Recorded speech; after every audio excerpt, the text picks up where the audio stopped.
ఏదో bad news, ఇలా జరిగిపోయింది, అలా జరిగిపోయింది, అలా అయిపోయింది, ఇలా అయిపోయింది అని చెప్పేసి బ్యాడ్ న్యూసెస్ ఎక్కడ చూసినా కనిపిస్తున్నాయి.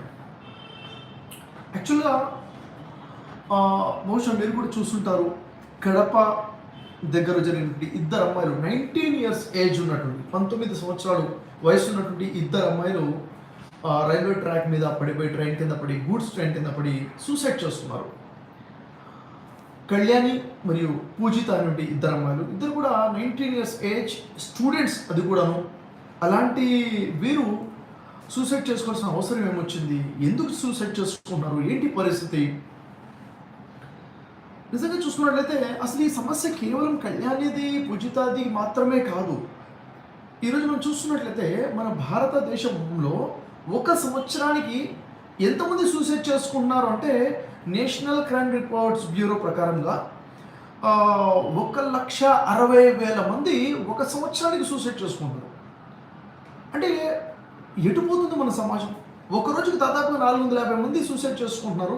నిజంగా చెప్పాలంటే ఒక గంటకి 18 నుంచి 20 మంది. ఇది కూడా నేను చెప్తున్న ఈ రిపోర్ట్ ఎప్పటిది అంటే 2020కి సంబంధించింది. తర్వాత 2021 అయిపోయింది. ఈ మధ్యన corona, lockdown, situations, financial crisis, ఇంకేమైపోయి ఉంటుంది అంటే నిజంగా చెప్పాలంటే ఒక గంటకి దాదాపు 20 నుంచి 25 మంది సూసైడ్ చేసుకున్నారు మన భారతదేశంలో. ఆత్మహత్య చేసుకొని వాళ్ళని చంపేసుకుంటున్నారు. ఏంటి అసలు, ఎందుకు ఇలా జరుగుతుంది? రీజన్ ఏంటి అంటే ప్రతి సమస్యకి పరిష్కారము సూసైడేనా, చచ్చిపోవడమేనా, ఇంకా వేరే పరిష్కారం లేదా? అసలు ఎందుకని సూసైడ్ చేసుకోవాలని ఆలోచనలు వస్తున్నాయి? ఎవరు సూసైడ్ చేసుకుంటున్నారు?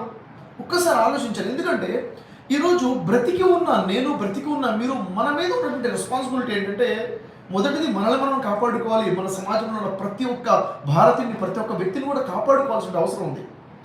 ఒక విషయం తెలుసుకోవాలి, సమస్యలు, బాధలు లేని వాళ్ళు ఎవరు ఉంటారండి? ప్రతి ఒక్కరి జీవితంలో సమస్యలు ఉన్నాయి, ప్రతి ఒక్కరి జీవితంలో బాధలు ఉన్నాయి, కష్టాలు ఉన్నాయి. సమస్య లేనివాడు ఫలానా వ్యక్తి ఉన్నాడని చెప్పగలుగుతామా? అలా ఏం లేదు కదా. ప్రతి ఒక్క జీవితంలో సమస్యలు ఉన్నాయి. ఇప్పుడు చచ్చిపోయే వాళ్ళందరూ కూడా, సూసైడ్ చేసుకున్న వాళ్ళందరూ కూడా ఎందుకు చేసుకున్నారు? ఏదో ఆపద, ఏదో క్రైసిస్, ఏదో ఇబ్బంది, అవునా లేదా? ఉదాహరణ చూసుకున్నట్లయితే ఇక్కడ మనం తెలుసుకోవాల్సిన విషయం, బలంగా తెలుసుకోవాల్సిన విషయం ఒకటండి. ఏంటిది? ఎంత పెద్ద సమస్య అయినా కానీ దానికి పరిష్కారం ఉంటుంది. ఫస్ట్ మనం తెలుసుకోవాల్సింది, ఎంత పెద్ద సమస్య అయినా కానీ పరిష్కారం అనేది ఉంటుంది. అది ఆర్థిక పరంగా మీ సమస్య అయినా కానీ, వ్యక్తిగత సంబంధాలకు సంబంధించినటువంటి, రిలేషన్ సంబంధించినటువంటి సమస్య అయినా కానీ, అవునా, సమాజంలో పరువు పోతుంది, అది ఇది. చూడండి, నేను చెప్పేది ఏంటంటే ప్రపంచంలో తప్పు చేయని వాడు ఎవడు ఉండడు. తప్పు జరుగుతుంది. తప్పు చేయడం తప్పు కాదు, కానీ తప్పుని సవరించుకోకపోవడము, తప్పును దాచిపెట్టడం కోసం మరొక తప్పు చేయడం పెద్ద తప్పు. ఇక్కడ చాలామంది ఏంటంటే నేను ఏదో తప్పు చేసేసాను అని చెప్పేసి ఇంకా నేను తల చూయించుకోలేను, నేను తల ఎత్తుకోలేను, ఎవరు ముఖం చూయించుకోలేను అని చెప్పేసి చచ్చిపోవాలని నిర్ణయించుకుంటారు. నేనంటాను కదా, మీరు తప్పు చేశారు, నో ప్రాబ్లం. తప్పు చేయనోడు ప్రపంచంలో ఎవడో లేడు. తప్పు చేస్తాడు. తప్పు రియలైజ్ అవుతున్నావా లేదా? తప్పు నువ్వు గుర్తించుకుంటున్నావా లేదా? ఆ తప్పు నుంచి బయటపడాలనుకుంటున్నావా లేదా? It's very important. లేదండి ప్రజలు అలా అంటారు. ప్రజల నాలుగుకి ఎముక లేదు, అవునా లేదా? ఎలా పడితే వాళ్ళు మాట్లాడతారు. కానీ ఒక విషయం గుర్తుపెట్టుకోండి, ఎంత పెద్ద సంఘటన జరిగినా కానీ ప్రజలు 2 రోజుల్లో మర్చిపోతారు, 4 రోజుల్లో మర్చిపోతారు. మీ జీవితంలో ఏ పెద్ద సంఘటన జరిగిందనుకోండి, ప్రజలు ఎంతగానో గుర్తుపెట్టుకుంటారు. అవును, ఎవరేమనుకుంటారో అని ఆలోచన అవద్దు. మొదటిది ఫస్ట్ మనం బతుకుతున్నామంటే ఫస్ట్ మన కోసం నేను ఎలా ఉన్నాను, నేను తప్పు చేస్తున్నానా, నేను సరిగ్గా ఉన్నానా లేదా, ప్రజలు ఎలా అర్థం చేసుకుంటున్నారు అనేది సెకండ్, అవునా కదా? కాబట్టి నేను అందరికీ చెప్పాలన్న మెసేజ్ ఒకటేనండి. మొదటిది, ఎంత పెద్ద సమస్యకైనా పరిష్కారం ఉంది. ప్రశాంతంగా మనం ఆలోచించాలి. ఒకరితోనో, ఇద్దరితోనో, ముగ్గురితోనో, నలుగురితోనో షేర్ చేసుకోవాలి మన సమస్యని. ఎప్పుడైతే మన సమస్యని షేర్ చేసుకుంటామో ఖచ్చితంగా మీకు పరిష్కారం దొరుకుతుంది. ఎందుకంటే ఇప్పుడు నేను సమస్యలో ఉన్నాను అనుకోండి, నేను సమస్యలో ఉన్న వ్యక్తిని సమస్య గురించి ఆలోచిస్తుంటే ఎంత ఆలోచిస్తే అంత పెద్దగా కనిపిస్తుంది సమస్య నాకు. నేను ఒకరితో షేర్ చేసుకుంటే ఏమవుతుంది? ఆటోమేటిక్గా నా బరువు తగ్గుతుంది, నా బాధ తగ్గుతుంది, నా భయం తగ్గుతుంది. ఎదుటి వ్యక్తి నాకు ఓదార్పు ఇస్తాడు. కాబట్టి ఇక్కడ 2 విషయాలు మనం నేర్చుకోవాలి. మొదటిది, మన లైఫ్‌లో ఎప్పుడు ఏ ఇబ్బంది ఉన్నా కానీ షేర్ చేసుకోవాలి. షేర్ చేసుకుంటే రిలేషన్స్ మెయింటైన్ చేసుకోవాలి. ఇంకో విషయం ఏంటిది, ఎవరైనా ఏదైనా విషయం గురించి మనకు చెబుతుంటే మనం వినాలి, ఓపికగా వినాలి. ఒకళ్ళు బాధ మనకి చెప్పుకుంటున్నారంటే వారు బాధ చెప్పుకోవడం కోసం మనల్ని ఎన్నుకున్నారు. మనం అంత గొప్ప అదృష్టవంతులు నిజంగా చెప్పాలంటే. ఎవరు కూడా ఈరోజు వాళ్ళ పర్సనల్ విషయాల్లో వాళ్ళ బాధలు వేరే వాళ్ళకి చెప్పుకోరు. మనల్ని చెప్పుకున్నారంటే మనం ప్రశాంతంగా వినాలి, అర్థం చేసుకోవాలి, ఓదార్పు ఇవ్వాలి, ధైర్యం చెప్పాలి, చేతనైనంత సహాయం చేయాలి, సమయాన్ని ఇవ్వాలి. అవునా లేదా? అలా ఒకరు మనకి బాధ చెప్పుకునే విధంగా కూడా మనం ఉండాలి. ముఖ్యంగా చెప్పాలంటే పేరెంట్స్, ఈరోజు లైఫ్ బిజీ అయిపోయిందండి. ఫైనాన్షియల్ క్రైసిస్, డ్యూటీ అని, బిజినెస్ అని, డబ్బుల పరిష్కార సమస్య అని బిజీ బిజీ బిజీ అయిపోయి పిల్లలకి తల్లిదండ్రులకి మధ్య కమ్యూనికేషన్ గ్యాప్ చాలా వచ్చేస్తుంది. సమయం దొరకట్లేదు, మాట్లాడుకునే సమయం లేదు. పిల్లలకి ఏదైనా సమస్య వస్తే తల్లిదండ్రులు చెప్పుకుందాము అని అనుకుంటే అసలు వాళ్ళ అవైలబిలిటీ లేదు, వాళ్ళ సమయమే లేదు. వింటారో లేదో తెలియదు, అర్థం చేసుకుంటారో లేదో తెలియదు. దయచేసి టీనేజ్కి పిల్లలు వచ్చారు అంటే పిల్లలతో ఫ్రెండ్లీగా ఉండే ప్రయత్నం చేయాలి. టీనేజ్కి రాలేదు. టీనేజ్ అంటే ఏంటి? 13 ఇయర్స్ నుంచి టీనేజ్ స్టార్ట్ అవుతుంది. 13 నుంచి 19 ఇయర్స్ వరకు. ఈరోజు ఎవరైతే కళ్యాణి పునీతో సూసైడ్ చేసుకున్నారో 19 ఇయర్స్ ఏజ్, ఈ టీనేజ్లో ఉన్నారు. టీనేజ్లో ఉన్న వాళ్ళు తొందరపడి ఎన్నో నిర్ణయాలు చేసుకుంటారు. వాడేసే తప్పుడు నిర్ణయాలు వాళ్ళ మీద కాదు, వారి యొక్క కుటుంబం మీద కూడా పడుతూ ఉంటాయి. కాబట్టి యాక్చువల్గా టీనేజ్కి పిల్లలు వచ్చారు అంటే తల్లిదండ్రులు వాళ్ళతో ఫ్రెండ్లీగా మోయే ప్రయత్నం చేయాలి, వాళ్ళకి దగ్గరగా మోయే ప్రయత్నం చేయాలి. వాళ్ళలో వచ్చే మార్పులు ఏంటి, వాళ్ళ ఫ్రెండ్షిప్లో వచ్చే మార్పులు ఏంటి, వాళ్ళు సమాజంలో వాళ్ళు చూస్తున్న విషయాలు ఏంటి, వాళ్ళు ఎలా అర్థం చేసుకున్నారు, మంచిని మంచిగా చూస్తున్నారా, చెడుని చెడుగా చూస్తున్నారా లేదా అన్న విషయం మనం చూడాలి. యాజ్ ఎ పేరెంట్గా మనం చూడగలగాలి. ఇది మన రెస్పాన్సిబిలిటీ ఉంటుంది. యాజ్ ఎ ఫ్రెండ్గా, అంటే కళ్యాణికి ఫ్రెండ్స్ లేరా, పునీతకు ఫ్రెండ్స్ లేరా, మరి ఫ్రెండ్స్ ముందు వాళ్ళు ఎందుకు రివీల్ అవ్వలేకపోయారు? యాజ్ ఎ ఫ్రెండ్గా, యాజ్ ఎ క్లాస్మేట్గా, యాజ్ ఎ నైబర్గా మన బాధ్యత ఏంటంటే మనము టైం ఇవ్వగలగాలి, మనం మాట్లాడగలగాలి, మనం వాళ్ళ సమస్య చెప్పుకునే విధంగా మనం ఉండగలగాలి. బ్రతికున్నటువంటి మన మీద చాలా పెద్ద రెస్పాన్సిబిలిటీ ఉంది. ఎందుకంటే మనల్ని మనం కాపాడుకోవాలి, మన నెక్స్ట్ జనరేషన్ని కూడా మనం కాపాడాలి. మీ లైఫ్లో జనరల్గా సూసైడ్ ఎందుకు చేసుకున్నారు చాలామంది అంటే అనుకున్నది జరగలేదు కాబట్టి సూసైడ్ చేసుకున్నారు. నేనంటాను, అనుకున్నది అనుకున్నట్లుగా జరిగితే ఇంక ఇది జీవితం ఎలా అవుతుందని చెప్పండి. నేను అనుకున్నది అనుకునే మొత్తం జరుగుతుంటే ఇది లైఫ్ ఎలా అవుతుంది? లైఫ్ అంటే అనుకున్నవి జరుగుతాయి, అనుకోనివి కూడా జరుగుతాయి. అనుకున్నవి జరుగుతాయి, అనుకోనివి కూడా జరుగుతాయి. అనుకోనివి కూడా జరుగుతాయి అన్న విషయం ముందే మనకు తెలిసి ఉండాలి. అప్పుడు మనం దాన్ని తట్టుకొని నిలబడగలుగుతాం. ఉదాహరణకి ఈ ప్రపంచం మొత్తం మీద ఒక్క వ్యక్తి కూడా మీరు చూపించలేరు ఫలానా వ్యక్తి జీవితంలో అతను అనుకున్నవి అనుకున్నట్టుగా జరిగాయి, అనుకోకుండా ఏమీ జరగలేదు, సడన్గా అనుకున్నవే అనుకున్నట్టుగా జరుగుతున్నాయని ఏమైనా ఉంటుందండి? ఒకసారి ఆలోచించండి. ఎవరు ఉంటారు కదా. ఉదాహరణ నేనున్నాను, నా లైఫ్లో ఏదో అనుకుంటాను, ఏదో జరుగుతుంది. ఇది చేద్దాం అనుకుంటాను, అది ప్రయత్నం చేస్తాను, రిజల్ట్ వేరేలాగా వస్తుంది. It's common. సక్సెస్ అనేది డైరెక్ట్గా హిట్ అయ్యేది కాదు. సక్సెస్ అనేది డైరెక్ట్గా హిట్ అయ్యేది కాదు. అర్థం చేసుకోండి. మనం అనుకుంటాం ఒకటి, చేసే ప్రయత్నం ఒకటి, జరుగుతుంది వేరొకటి. కానీ అర్థం చేసుకొని, నేర్చుకొని, సవరించుకొని ముందుకు వెళ్ళాల్సిన అవసరం ఉంటుంది తప్ప ఈ తొందరపాటు నిర్ణయాలు చేసుకోవద్దండి. సూసైడ్ అనేది పరిష్కారం కాదు. సూసైడ్ అనేది పెద్ద సమస్య. అంటే ఒక చిన్న సమస్య నుంచి బయటపడాలని పెద్ద సమస్యలో వెళ్ళిపోతున్నాం మనం. ఆత్మహత్య చేసుకోవడం అనేది ఎందుకంటే చచ్చిపోయిన తర్వాత ఏముంది సార్, ఒక గంట ఒక నిమిషం ఓపిక పట్టుకుంటే చాలు కదా అని చెప్పేసి ఒక నిమిషంలో ప్రాణం అవుతుంది, సమస్యలని దూరం అయిపోతుంది అనుకుంటే కాదు. ఎప్పుడైతే నువ్వు సూసైడ్ చేసుకుంటావో అప్పటి నుంచి సమస్యలు మొదలవుతాయి. నీ కుటుంబం మొత్తం సమస్యలోకి వచ్చేస్తుంది. నీ పేరెంట్స్కి, నీ అన్నదమ్ములకి, నీ కుటుంబంలో ఉన్న వాళ్ళకి, నీ స్నేహితులకి తీరని బాధ, జీవితాంతం బాధ వదిలిపెట్టి వెళ్ళిపోతున్నావు. వేరే వాళ్ళకి రాంగ్ మెసేజ్ ఇచ్చి వెళ్తున్నావు. కాబట్టి ఇక్కడ మనం తెలుసుకోవాల్సింది ఏంటంటే అనుకున్నాయని అనుకున్నట్టుగా జరగవు. ఏ సమస్యకైనా పరిష్కారం అనేది ఉంటుంది. మనం తప్పు చేసి ఉండొచ్చు, ఫెయిల్యూర్ మనం ఎదుర్కోవచ్చు. ఫెయిల్యూర్ ఈజ్ నాట్ పర్మనెంట్ అండి. Failure is not permanent. అది మీ ఫైనాన్షియల్లో కానీ, బిజినెస్లో కానీ, రిలేషన్స్లో కానీ, చదువుల్లో కానీ, ఉద్యోగంలో కానీ failure is not permanent. Failure అనేది మనకు ఒక లెసన్ ఇస్తుంది. ఓడిపోయేది నేనైతే కాదు కదా, ఓడిపోయేది మీరైతే కాదు కదా, మనం చేసే ప్రయత్నమే కదా ఓడిపోతుంది. ప్రయత్నం ఓడిపోయినప్పుడు మరో ప్రయత్నం చేద్దాం. మనిషి ఎప్పుడు ఓడిపోడు, మనిషి చేసే పని ఓడిపోతుంది, మనిషి చేసే ప్రయత్నమే ఓడిపోతుంది.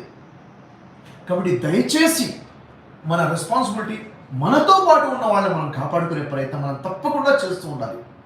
నా వంతుగా నేను ప్రయత్నం చేస్తున్నాను.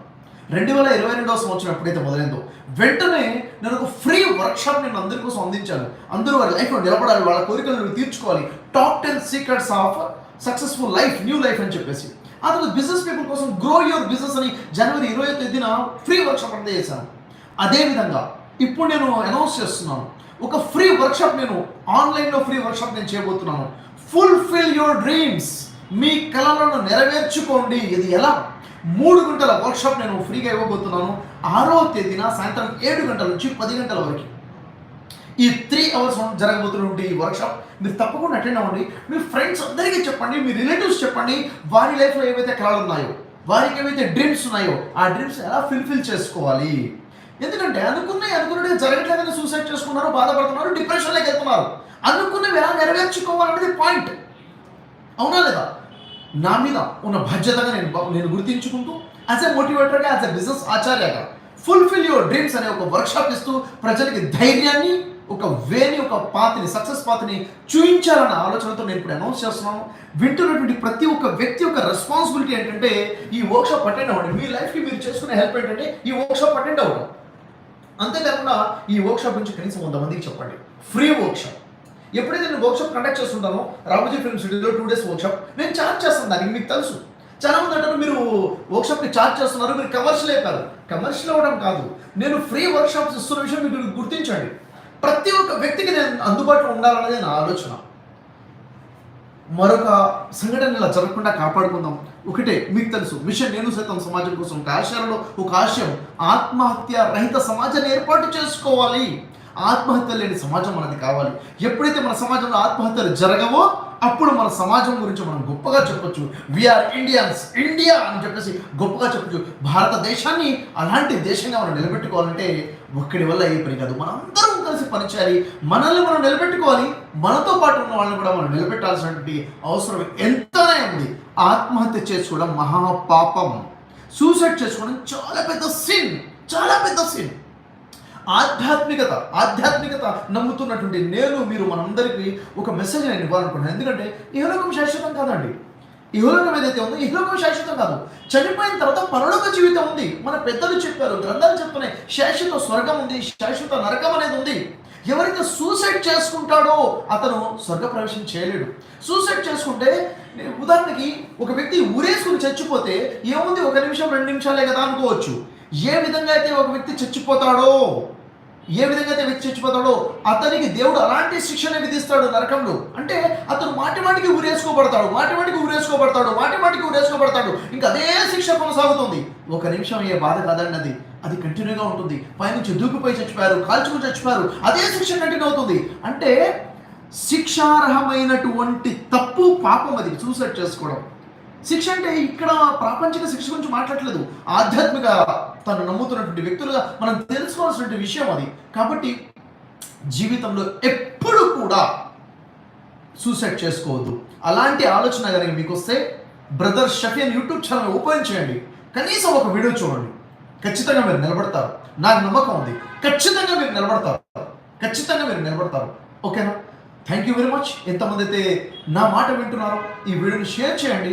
ముఖ్యంగా ఈ వర్క్షాప్ ఫుల్ఫిల్ యువర్ డ్రీమ్స్ అనే అద్భుతమైనటువంటి ఫ్రీ ఆన్లైన్ వర్క్షాప్ జూమ్లో జరగబోతుంది. దీనికి సంబంధించిన లింక్ డిస్క్రిప్షన్లో నేను ఇప్పుడు ఇస్తాను. మెసేజెస్లో కూడా నేను కమెంట్లో కూడా ఇవ్వడం జరుగుతుంది. అక్కడ వెళ్ళి మీరు రిజిస్ట్రేషన్ చేసుకోండి. మీకు జూమ్కి సంబంధించిన లింక్ వస్తుంది. దాని ద్వారా మీరు అటెండ్ అయ్యే అవకాశం ఉంటుంది. Thank you very much. నిజంగా చాలా బాధతో ఈ వీడియో చేస్తున్నాను. వాళ్ళు అనంతపూర్ జిల్లా నుంచి ట్రావెల్ చేసి కళ్యాణి పునీత కడప వచ్చి బస్ స్టాండ్లో బస్ దిగి అక్కడ వాళ్ళిద్దరు కలిసి సెల్ఫీ తీసుకుని అక్కడ నుంచి మళ్ళీ ఆటోలో రైల్వే స్టేషన్కి వెళ్ళి రైల్వే స్టేషన్ వాళ్ళ యొక్క ఫుటేజెస్ ఉన్నాయి అక్కడ. ఓకే, అక్కడ నుంచి వెళ్ళి రైల్వే ట్రాక్ మీద వెళ్తుంటారు. అక్కడ ఎవరో వారించారని చెప్పేసి అక్కడ నుంచి మళ్ళీ ఆటో ఎక్కి వేరే ప్రాంతంలోకి వెళ్ళి అక్కడ రైల్వే ట్రాక్ మీద గూడ్స్ ట్రైన్ వస్తుంటే దాన్ని ఎదురుగా వెళ్తుంటే గూడ్స్ ట్రైన్ డ్రైవర్ వాళ్ళని చూసి ట్రైన్ ఆపుకున్నాడు, స్లో చేసుకుంటే వాళ్ళు పట్టా కిందికి వచ్చి ట్రైన్ దగ్గర రాగానే దూకేశారు పట్టా మీద. అంటే వాంటెడ్లీ కమిట్ అయ్యారు. ఇదేదో ఉద్రేకంలో చేసిందో లేకపోతే డిప్రెషన్లో చేసేసిందో కాదు. వింటే ఆశ్చర్యం అనిపిస్తుంది. ఏమైపోతుంది, ఇది సమాజం వెళ్ళిపోతుంది. దయచేసి మనల్ని మనం కాపాడుకుందాం, మన సమాజాన్ని కాపాడుకుందాం. ఇది ఎంత పెద్ద బాధ అంటే ఎవరో చచ్చిపోయారంటే అర్థం కాదేమో, మన ఇంట్లో ఎవరైనా చనిపోతే అప్పుడు మనకి బాధ అర్థమవుతుంది. అలాంటి ఘోరమైన పరిస్థితి రాకముందే సమాజం అంటే ఏదో కాదండి. సమాజంలో ఇల్లు ఉంది, సమాజంలో మనం ఉన్నాం, మన కుటుంబంలో ఉన్నవాళ్ళు ఉన్నారు, మన సమాజంలోనే నేను ఉన్నాను, మీరు ఉన్నారు. మనల్ని కాపాడుకోవాలి, మనం మంచిగా ఉండే ప్రయత్నం చేయాలి. కాబట్టి మనతో కర్తవ్యంగా ప్రజలకి మంచిని చాటుదాం, ప్రజల కోసం నిలబడదాం, మంచి సలహాలు ఇద్దాం, ధైర్యంగా ఉందాం, ధైర్యాన్ని పంచుదాం.